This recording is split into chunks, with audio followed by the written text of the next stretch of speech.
السلام علیکم، میرا چینل پرنیا وائس میں آپ سب کو خوش آمدید۔ سسٹر آپ سے امید کی جاتی ہے ویڈیو کو لائک کریں اور چینل کو بھی سبسکرائب کر دیں، شکریہ۔ سسٹر آج میں ایک ناول کے ساتھ آپ کی حاضر خدمت ہوں۔ چلیے چلتے ہیں ناول کی جانب، جس کا نام ہے ابھی کچھ پھول کھلنے ہیں۔ قسط نمبر 4۔ صبح مطلع بالکل صاف تھا، بادلوں نے کہیں دور رخت سفر باندھ لیا تھا۔ درِ شہوار نے بے ساختہ دعا مانگی، ان کا یہ سفر مزید طویل ہو جائے اور کم از کم اگلے 2-3 ماہ تک وہ یہاں کا رخ نہ کریں۔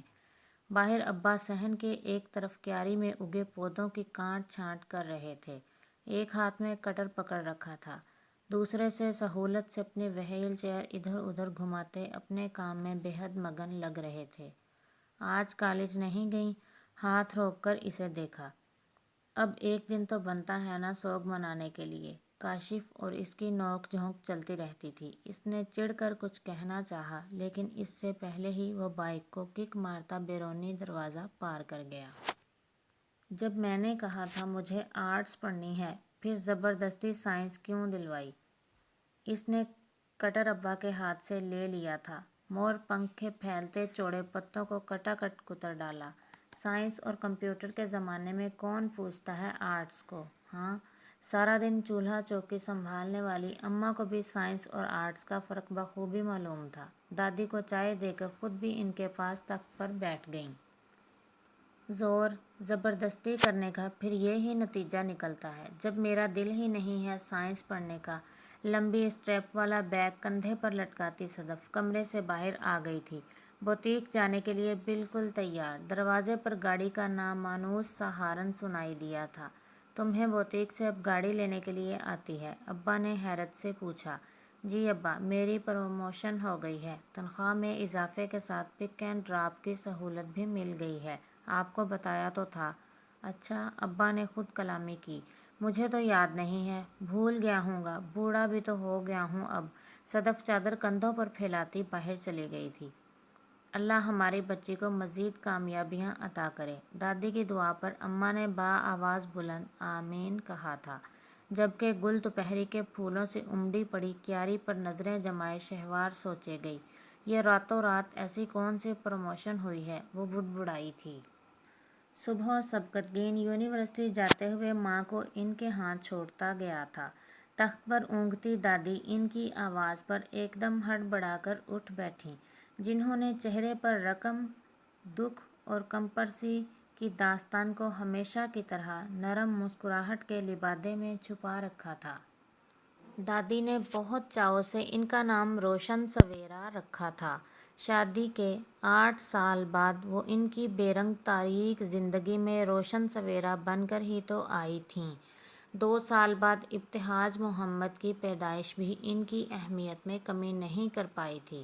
بہت لاڈ سے پالا، چاؤ سے شادی کی، لیکن ظفر مخدوم کے دل پر وہ کبھی چڑھ ہی نہیں سکیں۔ اترنے کا تو سوال ہی کیا۔ ماں کے مجبور کرنے پر ظفر مخدوم نے روشن سویرا سے شادی تو کر لی تھی، لیکن نہ تو انہیں دل میں بسا سکے، نہ ہی اپنے گھر میں۔ ماں نے جتنے جتن بیٹے کا گھر بسانے کے لیے کیے، بیٹا اتنا ہی بیوی سے برا فروختہ اور نالاں۔ ان کے امید سے ہونے کی خبر بھی شوہر کا دل موم نہیں کر پائی تھی۔ بیزاری یا شاید نفرت کا یہ عالم تھا کہ ایک دن معمولی بات کو وجہ تنازع بنا کر طلاق کے 3 لفظ بولے اور قصہ تمام کر دیا۔ 8 ماہ کے حمل سے تھیں، طلاق نہیں ہو سکی تھی۔ دل کو ایک امید سی تھی کہ شاید۔ لیکن جس روز سبکتگین پیدا ہوا، اس سے اگلے روز انہیں ظفر مخدوم کی جانب سے تحریری طلاق نامہ موصول ہوا۔ امید ٹوٹ گئی، راستے تنگ پڑ گئے۔ ظفر مخدوم کا ان پر پہلا اور آخری احسان وہ قدیم طرز پر بنا حق مہر میں لکھوایا گیا مکان ان کے حوالے کرنا تھا۔ شاید بیٹے کو وراثت کا حق ادا کر کے خود کو اس کی عدالت میں بری کروا لیا تھا۔ ماں اور ابتہاج کے لاکھ اصرار کے باوجود وہ ان کے گھر جا کر رہنے پر آمادہ نہ ہوئیں۔ انہیں کسی پر بوجھ بننا گوارا نہیں تھا۔ ابتہاج ریلوے میں ملازم، گھر بچوں کی ذمہ داریاں اٹھانے کے ساتھ ساتھ ہر ماہ کچھ رقم زبردستی ان کے ہاتھوں میں تھما جاتے۔ واجبی تعلیم یافتہ تھیں، ہنر، ہاں وہ ہنرمند تھیں۔ شروع میں اجرت پر کپڑے سلائی کرنا شروع کر دیے۔ جب سبکتگین 5 سال کا ہوا تو اسے قریبی اسکول میں داخل کروا کر خود ایک پیکو سینٹر میں نوکری کر لی۔ تنخواہ بہت زیادہ نہیں تھی لیکن وہ مطمئن تھیں۔ ضروریات محدود کر لیں اور خواہشات انہوں نے کبھی پالی ہی نہیں۔ اماں بھائی بھاوج سے جتنا بن پاتا کرتے، لیکن زندگی اتنی آسان کب تھی؟ کچھ لوگوں کو آزمائش کے لیے چن لیا جاتا ہے۔ شوگر نے آہستہ آہستہ جسم کو کھوکھلا کرنا شروع کر دیا تھا۔ نہار منہ گولی منہ میں رکھنے کے بعد وہ اپنی تمام تر ہمت مجتمع کر کے ایک نئے دن کا سامنا کرنے کے لیے اٹھ کھڑی ہوتیں۔ لیکن جب روز سینے میں اٹھتی درد کی لہر نے انہیں ادھموا کر دیا تب وہ بے بسی سے رو پڑی تھیں۔ ایک دل ہی تو تھا۔ سبکتگین ان دنوں میٹرک میں تھا۔ اماں یہ رکھ لیں۔ اس نے 500 سے لے کر 150 کے چند نوٹ ان کی ہتھیلی پر رکھے تو وہ متعجب سی اسے دیکھنے لگیں۔ ہمارے ہمسائے منشی اکرام نے کہا تھا میرے پوتے کو گھر میں ٹیوشن پڑھانے آ سکو گے؟ 2-4 اور لوگوں نے بھی کہا تو وہ بتا رہا تھا اور روشن ڈبڈبائی آنکھوں سے اسے دیکھے گئیں۔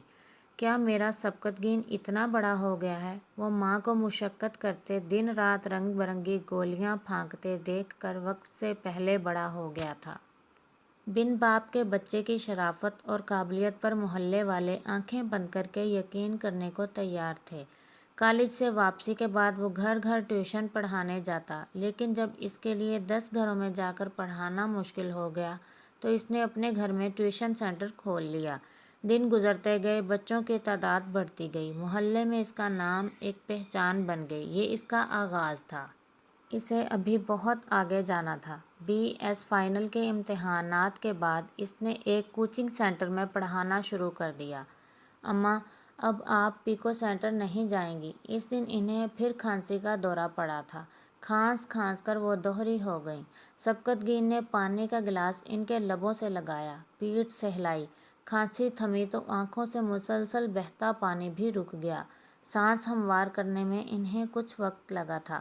ایک کمپیوٹر سینٹر میں 2 گھنٹوں کے لیے ٹائپ رائٹنگ کی کلاس دینی ہے، رات 8 سے 10 بجے تک۔ اس کا وہ معقول معاوضہ دینے کے لیے تیار ہیں، لیکن اب آپ پیکو سینٹر نہیں جائیں گی؟ اماں پلیز۔